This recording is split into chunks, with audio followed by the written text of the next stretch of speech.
Le Sénégal se trouve à un tournant décisif de son histoire économique. Le régime actuel doit impérativement prendre des mesures drastiques pour atteindre l'équilibre budgétaire dans les 5 prochaines années. Cette tâche n'est pas une simple option, mais une urgence économique et politique pour assurer la stabilité et la prospérité de notre nation. Comprendre le déficit budgétaire. Un déficit budgétaire se produit lorsque les dépenses d'un gouvernement excèdent ses recettes sur une période donnée. En d'autres termes, l'État dépense plus qu'il ne gagne, créant ainsi un besoin de financement par l'emprunt. Cette situation est souvent causée par des dépenses publiques excessives et une gestion inefficace des ressources. En 2022, le déficit budgétaire était projeté à 1024,9 milliards francs CFA, soit 6,3% du PIB, un niveau similaire à celui de l'année 2021. En 2023, le déficit budgétaire s'est réduit, passant à 4,9% du PIB. À fin mars 2024, le déficit budgétaire du Sénégal s'est établi à 427,1 milliards francs CFA et devrait atteindre 4% du PIB à la fin de l'année avec des mesures visant à diminuer les subventions énergétiques. Ce qui serait une mauvaise option catastrophique. Ces chiffres révèlent une tendance inquiétante où les dépenses publiques surpassent systématiquement les recettes.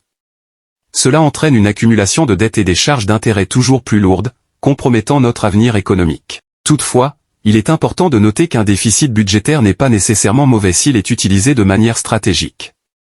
Un État peut se permettre de recourir à l'emprunt à condition que les fonds soient investis exclusivement dans des projets productifs capables de générer des revenus futurs et de stimuler la croissance économique. Le danger est de se retrouver dans une situation de déficit budgétaire chronique, ce qui aura pour conséquence des répercussions graves, notamment lorsque le recours à la dette n'est pas destiné à investir, mais simplement à payer d'autres dettes. Recourir à l'emprunt pour rembourser des dettes existantes ne fait qu'augmenter le stock de la dette publique, créant un cercle vicieux de surendettement. À long terme, cela limite les capacités d'investissement de l'État et expose le pays à de graves vulnérabilités économiques. Lorsque la dette publique augmente de manière excessive, les investisseurs exigent des taux d'intérêt plus élevés pour compenser le risque accru. Cela rend les financements de projets de développement plus coûteux, étouffant ainsi la croissance économique. Les paiements d'intérêt sur la dette deviennent de plus en plus lourds, absorbant une part croissante des recettes publiques. Cela réduit les fonds disponibles pour des dépenses cruciales comme l'éducation, la santé, et les infrastructures. Recourir à la dette pour combler un déficit budgétaire est souvent perçu comme une solution rapide et facile.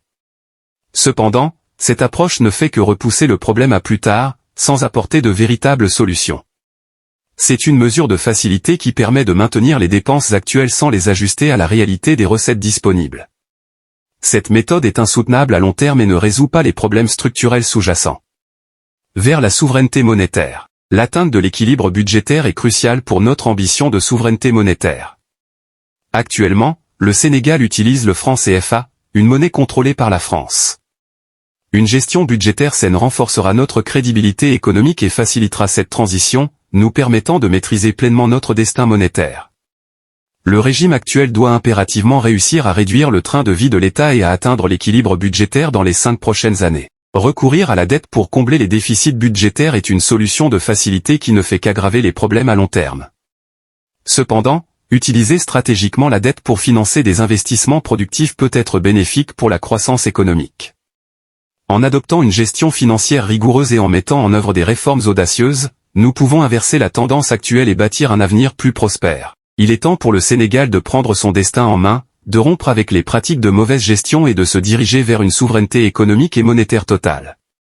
Rejoignez-nous chaque dimanche pour continuer cette discussion vitale sur notre avenir économique et politique. Ensemble, construisons un Sénégal souverain et prospère. Abonnez la radio-télévision communautaire de Sindia pour avoir le rendez-vous de tous les dimanches avec Ahmed Diallo.